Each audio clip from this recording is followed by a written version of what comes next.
จุดตึกเรียงสามสาวไม่ยอมได้จุดนี้นะจังหานทมงnày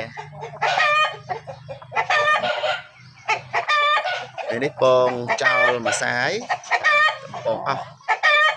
ឡងមិនគីឡូបាន20អស់គីឡូ20ពេញពងមកជា21មកអីហ្នឹងហើយពងសាទី1ណាសាទី2អាចដល់22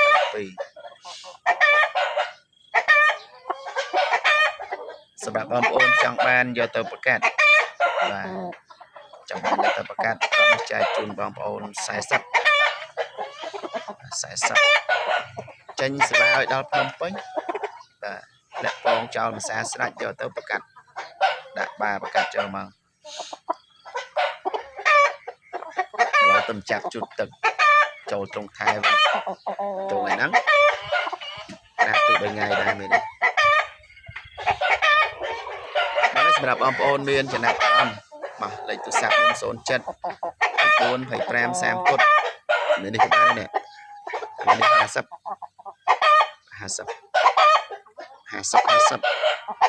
តែមេពីនេះអត់តាន់ពងទេអត់តាន់ពងចោលភាសាដាក់មួយអាស្ទីលហើយចង់តម្លាក់ពងចោលភាសា